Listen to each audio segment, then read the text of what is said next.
Today, I'm going to go over everything I know that is different from what you currently are doing. There are a lot of things that are in this code that are exactly what we're already doing. If you were down in Carroll County, they'd have a lot more to go over because you're already doing most of what's in there. So that's a good thing. We have less adjustments to make here in Stark County when that code happens. So I can't go over everything. I'll mention some things I've heard in a case where the rule package the draft isn't out yet. I would encourage everybody in here who has an issue or supports anything in that package to make comments. Because the more I'm going to make comments, and you guys working this every day, I'd suggest that you take the time to read it and make comments where you agree or disagree with what's been done. And they do take all that into consideration. I have seen many times in the past drafts change due to comments. You know, there's just a small group of people who are brainstorming these rules. They don't have all there is to know sometimes. And sometimes you guys can give some information that they're not aware of. So let me show you where you can get some of these draft rules as of right now so you can review them if you like and start with that process.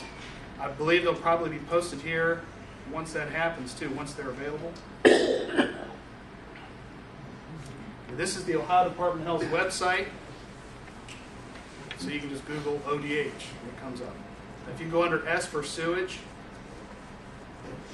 and they have a multitude of programs there, sewage treatment systems.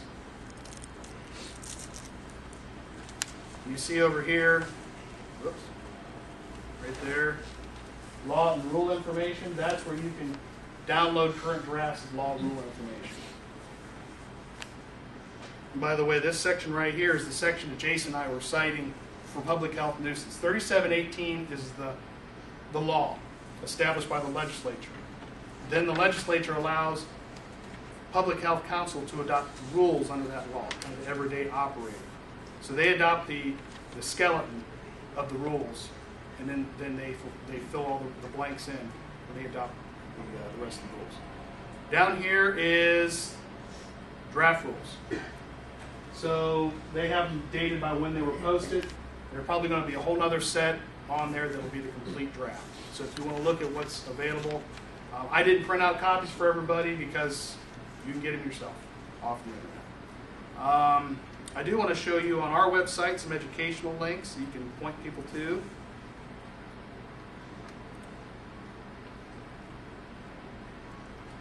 This is a bit of a pain. We're revamping our website, so hopefully this will be a little easier in the future to navigate. So under programs, then environmental and sewage treatment systems is where we link all of our stuff. Regulations are available there. Operator manuals are available there for people who are doing homeowner service. You see that on the right-hand side. Service providers, there's a bunch of information there for property transfer, middle of the page, permitting procedures, more property transfer information, bonding. If you need a bond form, you can go on our website and download the bond form. And then down here at the bottom is where we post all our CUs for you guys. The CUs that you need for your registration, you can link those. There's usually a little quiz there just to verify you actually watched it. You fill in the easy questions, and then you can submit that for your CEUs.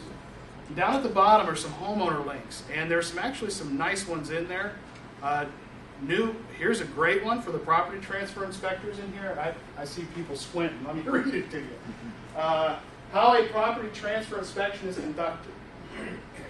And this is something not put out by us, but I think it was done by Small Flows. If anybody gets that, was that Small Flows, Fred, that you sent me? Okay. Small Flows. West Virginia puts that out. So Small Flows put out a nice little document, easier for homeowners to understand why and how a property transfer inspection is conducted. If you want to refer a person to a good document, that's a good one. Down here is EPA Smart Septic System for homeowners. So you can have them go there, and EPA's put some user-friendly information out about how septics work and how to make sure you maintain it properly. We've got stuff on there for standard septic system that we've created, mound septic systems, and pressure distribution septic systems that if you're out talking to somebody, hey, the health department's got information available that you can look at for how to maintain your LPP system or your mound system. So, and they are pretty good. And then lastly, at the bottom is just some miscellaneous links that you can get into and have a look at for other septic information. So just know that that stuff's available. Know that the ODH rules are available for you to look at and comment on. All right, we'll dig in now. Some of these things, I try to go through and just highlight whether it be a change or just kind of a point of clarification as I go through these. And I highlighted those in red. So the first thing, I'm just going to go in stepwise through the way the rules were written. I'm not going to go, so some of them we're going to come back to later when a definition means something later on in the document. So first thing I want to point out, domestic septage is what you think it is in your mind, but it also is not grease from a grease trap. So that's important later on because under the land application requirements, you can't spread grease trap waste. So if anybody's pumping septage, make sure you know that domestic septage is not a grease trap and you can't spread that waste for land application. We'll see that a little bit later. Gray water recycle systems. This is the first time that it's been into the code for gray water recycling. I don't think there's going to be much done about it. I'll tell you what I've heard. It's not actually the rules that aren't developed around it. This is what I hear. They're going to allow people, if they choose, to put in a pipe for certain gray water waste. And you see those things listed there, what you're thinking, showers, bathtubs, laundry, and so forth, that will go into a perforated pipe around vegetation. That's it. And it can't and shouldn't be done in the wintertime. So that means what? The septic will be fully sized, and you'll have some kind of diversion valve in your house that you got to switch this flow back and forth. So what's the benefit? Well, there isn't any. Unless you're a tree hugger, there is no benefit to it. Yeah. A couple of years ago, I was at Columbus for a seminar, and it came from California, this rule, and they're talking about holding tanks for that gray water and recycling year-round. Yes. That's what that's for. Yes. Well, we're not doing that in Ohio. That it came from California. Yeah. Green people, tree huggers. We don't have as big a water issue. Now, if we're out in Nevada or something like that where there's water issues, I could certainly see this being something more focused on. But it is a headache, and that's why they're just kind of tiptoeing around it. But I don't think they're really fully invested in doing it. And I'm going to get into a couple other things a little later, like composting toilets and things like that, that we'll talk about. But it sounds to me like the state is really going to be, you can water your plants, but you're not doing anything else. You're not getting any credit for the size of your system. You're still putting the full-size system in because you shouldn't be doing that in the middle of winter anyhow. So the way they made it sound is they're opening the door to make everybody do this in the future. I don't know. The way everybody talks. I supervise the plumbing program too. Plumbers hate it. State Department of Health, they wouldn't tell you this to your face, but they hate it. So, not everybody likes this. But they're just saying that we want to have that door open so we can maybe force it later. Maybe. We'll see about that. We'll have to change some minds, some mindsets on that issue. We were all laughing at it when we brought it up. You know, it's great, but it's inherently got its maintenance needs. You know, if you have I've seen the pictures, I've seen the documentation. You got a holding tank for the gray water. You got to have backflow prevention so you don't get clean water, potable water mixed in with the stuff. You got to have an overflow because it can't. You got to have odor prevention. It's a big deal. They associated like an $18,000 per house number with that. Okay. Well, there's why you don't do it. That's why everybody was laughing. We can't afford the septics in Ohio. We're not going to be putting $18,000. Right. Exactly. Gray water systems, right? And you don't get any credit for it anyhow. But full system. So, but there are some things. So if a person really wanted to water their plants with their gray water, they might not surface water it, below grade.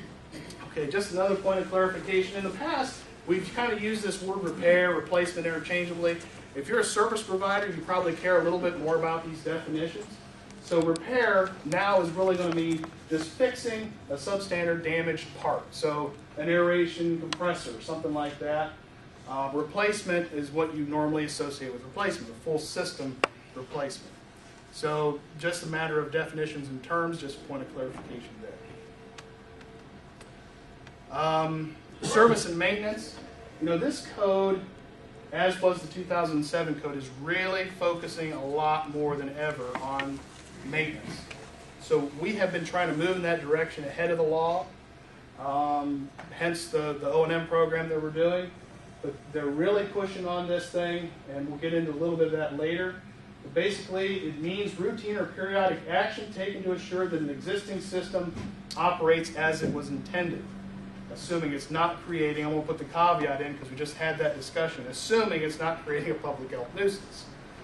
There's the assumption.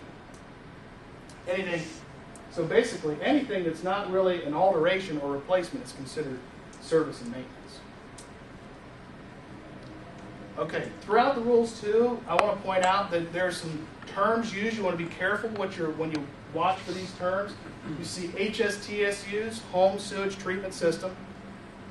SFOSTS, that's Small Flow On-Site Sewage Treatment System. And STS, Sewage Treatment System. What does that mean? HSTS is what you think. It's a residential septic system. Small Flow is a small commercial system that we now have authority over, less than 1,000 gallons per day, non-discharging. Those are our authority, used to be EPA's authority. So we can do that. Now, whenever you see the word STS, that means both. Encompasses everything. But there's certain places, for example, like septic tanks. Residential gets a set of criteria for tanks. Small flow gets its own set of criteria for tanks. So watch those words to be used carefully so that you know what it's actually referring to when you're reviewing the rules. Another point that we want to make sure we understand, because I don't think it's anybody's intention to start failing septic systems that are functioning and not creating public health nuisances. And that's what letter C alludes to.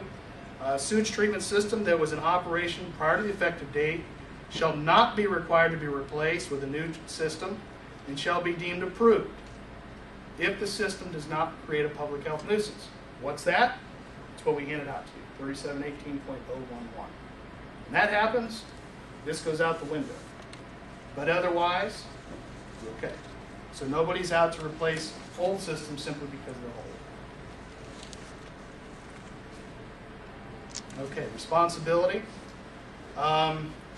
This is talking about applications.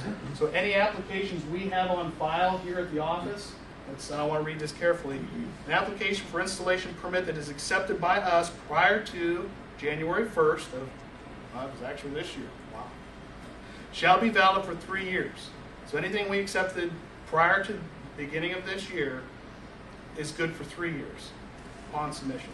And then if you read farther at the bottom, after January 1st, 2012, and before the effective date of these rules, so whenever the date is, let's say it's March 1st, between January and March, then it's good until January 1, 2015. So they're looking at, we like to call it the grace period or grandfather.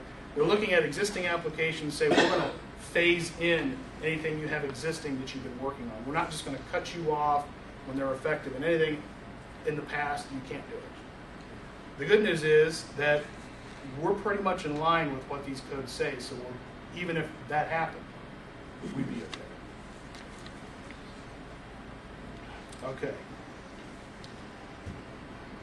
So, and this is the also part. So, with regard to those existing applications, there has to be written documentation. We have to have it on file. There can't be any conflict with NPDES. What that means, we didn't do this, but we could not have been issuing discharge permits for new construction. So that didn't happen. So we can't be contrary to the EPA's program. And also, it really only refers to citing and specifications. Anything else, we'll have to follow the provisions of the rules about. Okay. I want to point out here that we're dealing with scope and responsibility. And responsibility, who are the people responsible for a septic system? Primarily, first and foremost, the owner. Then the installers, then the service providers, and then the septic haulers. And they also lumped in there the soil evaluator and the designer. So who's responsible? First and foremost, the owner. But if you're doing work at their property, you have a bond, and if you perform something improperly or neglect, then you're responsible as well.